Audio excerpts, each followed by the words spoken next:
Hello viewers, আসসালামু আলাইকুম। আমি হাসিব। আমি গত পর্বে দেখিয়েছি কিভাবে মাইক্রোসফট পাওয়ার পয়েন্ট 2013-তে একটি পূর্ণাঙ্গ প্রেজেন্টেশন তৈরি করা যায় এবং বিভিন্ন অ্যানিমেশন ইফেক্ট কিভাবে ব্যবহার করা যায় বা ব্যবহার করতে হয় সেটি শিখিয়েছি। তো আজ দেখব কিভাবে একটি টেমপ্লেট ইউজ করে পাওয়ার পয়েন্টকে আরও আকর্ষণীয় করতে হয়। তো টেমপ্লেট ইউজ করার জন্য আমাদেরকে ইন্টারনেট থেকে টেমপ্লেট ডাউনলোড করতে হবে। তো আমরা গুগলে লিখে বা বিভিন্ন ওয়েবসাইট থেকে, যেমন powerpoint-style.com এই ওয়েবসাইট থেকে, অথবা ফ্রি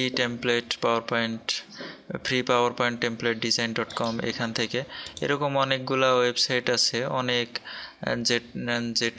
যেগুলা থেকে আমরা ফ্রি টেমপ্লেট ডাউনলোড করতে পারবো।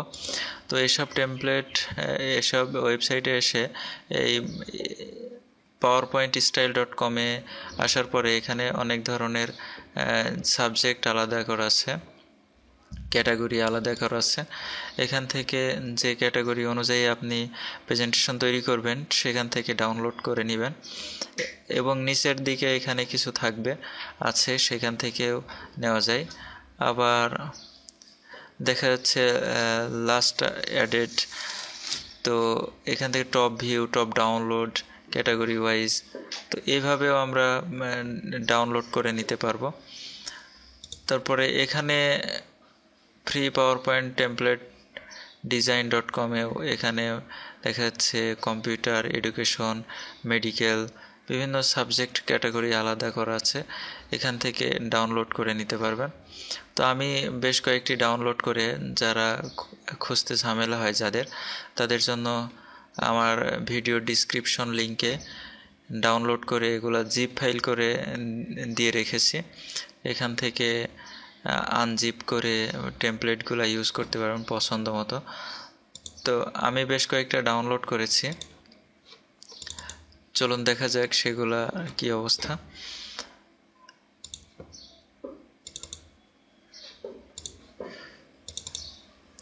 তো এখানে আমার বেশ কয়েকটি টেমপ্লেট আছে, তো আমি একটি ওপেন করলাম। একটা টেমপ্লেট তৈরি করতে বা একটা পাওয়ার পয়েন্ট প্রেজেন্টেশন তৈরি করতে আমাদের কালার নিয়ে অনেক ঝামেলা হয়, যে কোন কালারটা ইউজ করব, কোন কালারটা দিলে খুব ভালো হবে। তো এগুলা খুবই কষ্টকর, যে মিলানো যায় না বা এ ধরনের অনেক ঝামেলা হয়। তো এই জন্য যদি আমরা টেমপ্লেট ইউজ করি তাহলে দেখব খুব সহজেই আমরা খুব সুন্দর সুন্দর খুব আকর্ষণীয় পাওয়ার পয়েন্টের স্লাইডগুলো তৈরি করতে পারি।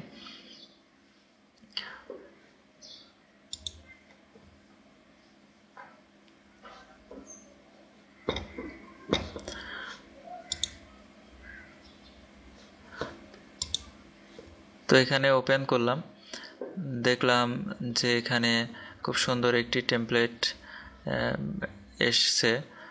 তো আমরা এখানে নেম অফ প্রেজেন্টেশন, এখানে আমরা হেডিংটা লিখতে পারি যে কোন বিষয়ের উপরে আমরা লিখব বা আমাদের প্রেজেন্টেশনটা কোন বিষয়ের উপরে, সেই হেডিংটা এখানে আমরা প্রথম স্লাইডে লিখতে পারি। মাঝখানে আমরা কোনো টেক্সট দিতেও পারি। দ্বিতীয় স্লাইডে যদি যাই তাহলে দেখব এখানে ফার্স্ট পেজ, এখানে দেখাচ্ছে হেডিংটা এডিট করে দিলেন, পরবর্তীতে এখানে ডিসক্রিপশনগুলো লিখে দিলেন। এটা যদি বাংলায় করতে চান তাহলে এখান থেকে ফন্ট চেঞ্জ করে নেবেন। সেকেন্ড পেজ এরকম আসবে। যদি নতুন আরও স্লাইড লাগে তাহলে নিউ স্লাইড থেকে এখান থেকে ব্ল্যাঙ্ক স্লাইড নিয়ে আসতে পারেন। এখানে পেজ নাম্বারও বসানো আছে অটো। তো এরকমভাবে আমরা পাওয়ার পয়েন্ট টেমপ্লেটগুলো ইউজ করতে পারি। তো আমি আরও একটি দেখাচ্ছি এখান থেকে ওপেন করে। সুবিধা মতো বা যতটুকু দরকার, যেভাবে দরকার আমরা সেভাবে সেখান থেকে ইউজ করতে পারি। আমি এখান থেকে একটি টেমপ্লেট নির্বাচন করেছিলাম, এখান থেকে এই টেমপ্লেটটা নির্বাচন করেছিলাম। তো এটা এই পেজটা নিয়ে ওপেন হয়েছে। এই পেজের নিচের দিকে ডাউনলোড বাটন থাকবে, ডাউনলোড বাটনে ক্লিক করলে ডাউনলোড শুরু হয়ে যাবে। তো এটা আমার আরও একটি টেমপ্লেট, এখানে আমরা হেডিংটা লিখতে পারি।